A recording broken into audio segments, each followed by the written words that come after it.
All right, so I'm going to just tell a little bit about the ethics bowl. This is a short introduction. I'm going to go through this and then have some time for questions of any sort. So, what is a high school ethics bowl? Well, it's a national competition, and the competition is based on analyzing these really kind of challenging cases. So last year we did, arming Syrian rebels, which has kind of come to life. There was, a case about compensating student athletes, in universities. Another thing that kind of has come to life, and there are these really cases in which reasonable, smart, well-informed people actually disagree about what's ethical. And what students do is they do this with the two teams. They present it in front of a panel of judges, and they try to give the best ethical analysis. When I describe this to people, people always say, "Oh, that sounds like debate." There's a similarity. The difference is that the debate, at least high school debate, you're assigned a position, and you're supposed to defend it tooth and nail. Ethics bowl, you're actually trying to get the best analysis you can. And so teams can actually agree with each other. So as a responding team, you can listen to the other team and then say, "Hey, you guys made some really good points. We actually agree with you. Did you maybe think about this? Or maybe this argument would strengthen your position." So the goal is really, it's discussion, it's dialogue, and it's trying to do ethics as well as possible. So as I said, I think there's a lot to be said for kind of the spirit of the ethics bowl. So it's supposed to be collaborative, not competitive. It is a competition, and I think there's a little bit of tension between, a collaborative spirit, but obviously teams want to do as well as possible. But the goal is more, you're being judged on being able to work together to do ethics as well as you can. And the goal is to provide really a reasonable, insightful, well thought out analysis. And one part of the analysis is to show that you're aware of different positions. So part of the idea is to show that you've thought about arguments for people you might not necessarily disagree with, that you're respectful of diverse views. And I really think of the goal as we're really trying to get people to do ethics as well as they can. And quite frankly, I don't know how many of you listen to talk radio or certain television stations where people spend a lot of time screaming at each other about ethical issues. We're not trying to do that. We're trying to have a respectful, fruitful, discussion about things that matter. What else? So, why do we do ethics bowl? Well, here's a few thoughts. As I said, the idea is, we're trying to get respectful dialogue. We're trying to get people to talk about the issues without getting mad at each other or attacking the person, and they're doing it in a way that shows that you're willing to seriously address views that you might not personally accept. Gives you a chance to think about ethics, and quite frankly, we swim in ethics. Life in general. You're making ethical choices every minute of your life, whether you're aware of it or not. And often not making a choice is an ethical choice. So it gives you a chance to do some ethics. It's really, I think, a powerful way to work on your critical thinking, your problem-solving skills.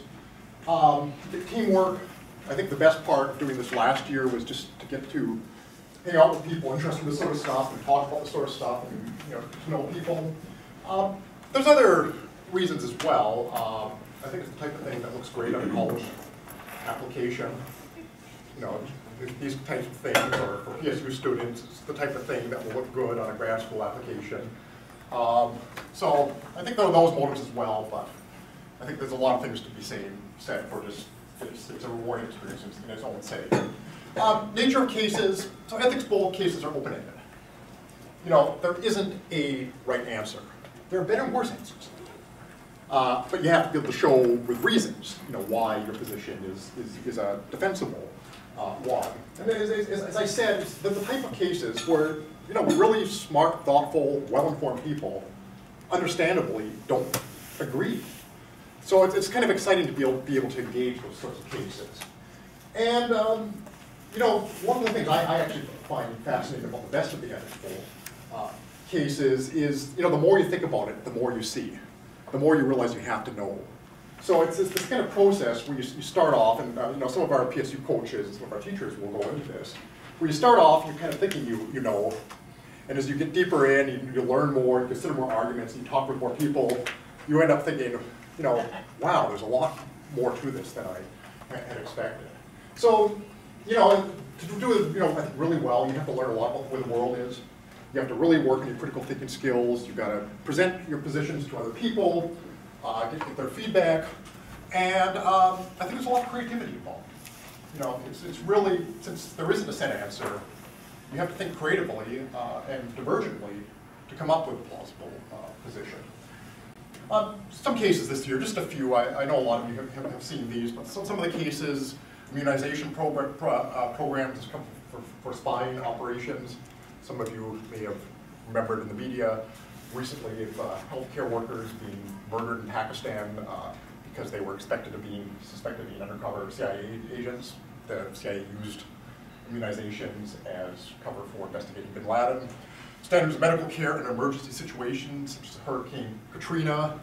Again, there was a very kind of prominent case where a nurse administered high levels of morphine to people, you know, during Hurricane Katrina. There's real questions about what is the ethically right thing to do in those types of situations. Brazil, probably many of you know, just had the World Cup, and it wasn't all celebration. There were hundreds of thousands of people out in the streets protesting the World Cup, and saying Brazil would be better off using its money for other things. Photoshopping, you know, these are kind of some of the range of cases there. And, you know, and again, I think you can probably imagine there's things to be said pro and contra, or pro and against each of these cases. The competition itself, I want to say just a little bit about it. So this is the format. So every team is going to get the opportunity to compete in 3 rounds. So we're going to do probably the Saturday morning of the event. You know, every team will do that in front of a panel of 3 judges and 1 moderator. Teams, they can be between 3 and 7 students, but you can only have 5 at a table.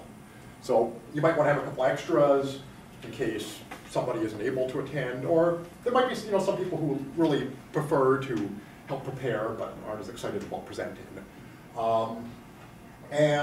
Cases that are randomly assigned to rounds.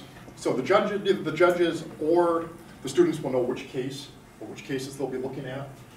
And each round has 2 cases, and what teams do is they take turns. So one team responds to the first case that's presented, and then the other team comments.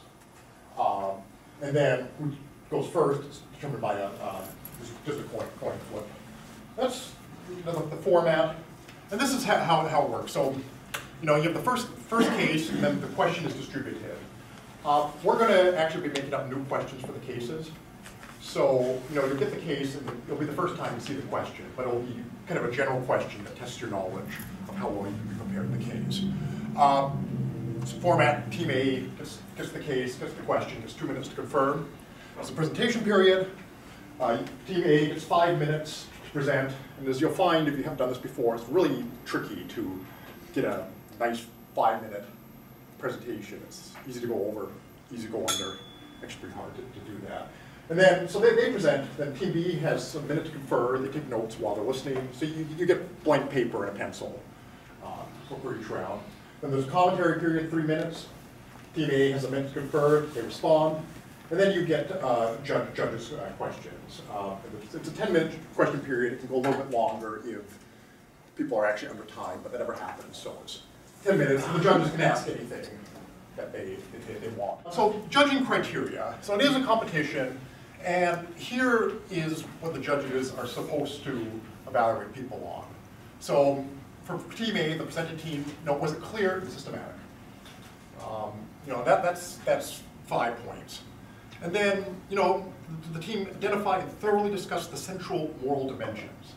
And that's you know, one of the things. You know, does the presentation really pick out, you know, what is relevant ethically about it? Then the third thing, and all of these are 5 points, is the presentation, it does have awareness and thoughtful consideration of different viewpoints. And to my mind, this is probably one of the most challenging things that teams found. You know, it's fairly easy for a lot of us to sort of figure out a position on the case. Many of us are pretty good at getting a presentation. It's actually very hard to think, you know, what would somebody who disagrees with me say and present it in a convincing way and then respond to it in a sympathetic way. But this is, I think, you know, one of the things that's really kind of dear to the spirit of the ethics bowl. You know, not necessarily agreeing with different viewpoints, but giving them the space they deserve, and including that as part of your presentation. The rest of the judging criteria, so the response to the commentary gets 10 points. And again, you know, I think ethics bowl is kind of unusual, and your response can really be, hey guys, you know, we pretty much agree with you. You know, maybe expand this a little bit more. Maybe this argument would help. Maybe if you articulated this way or added this principle, you know, it'd be even stronger. I mean, that could be a 10-point response if it's making intelligent remarks that actually, you know, improve on the case. Of course, you don't have to agree. You can't say, well, you know, respectfully, we think you guys are wrong. You know, that's entirely reasonable as well. But you know, the point isn't to necessarily disagree. It's to really try to get to what is a reasonable ethical position. And then there's the judges' questions. 20 points for responses. Judges can ask whatever they want. Hopefully, they'll stick to things that are ethical and relevant. And then there's wait a second. Oh yeah, then there's commentary on other teams' presentation. Missing something there? No, that's when the second round. Okay, second round, right. So this is for each team. So, and then there's respectful dialogue, which is 5 points. So it's significant. It totals up 60 possible points per round, and every team goes to do 3 rounds. Schools participating. This is still fairly accurate. So we have these schools there. I will put out a call to people here. If you know anybody in a school that's not up there that you think might be interested in participating or might be interested in supporting a team of the school, please let them know. You know, we'd like to get as many people in Oregon involved as possible. And we have a lot of great PSU students here tonight. Some of them are already linked up with teams that are coaching or will soon be coaching. We can find more. And you know, we're really eager to help out schools and teachers and so on and so forth, and you know, to really, you know, make this as accessible as possible to others. So we have philosophy majors and others. You know, it's not just philosophy majors here that are eager to get into schools and work with teachers. A couple other things, just a few deadlines. We're not actually charging a fee for the Oregon Ethics Bowl. This is made possible by a heck of a lot of volunteer labor. So thank you everybody who's been, well, thank you everybody actually. And January 30th, what we want to do is we want to give you know, students an opportunity to socialize, do some ethics-related events. We're talking about maybe getting a speaker in. So the 30th will be something like, you know, 4 to 8 o'clock. We have to finalize those hours, but it'll be more of these types of events. And then we're going to put the competition Saturday. So the main rounds will be Saturday morning. The semifinals and the finals will be Saturday afternoon. These are the dates for the fall workshops. We tried to do them on Wednesdays every week, but it didn't work out because we're booking the rooms. So we had a couple Thursdays there.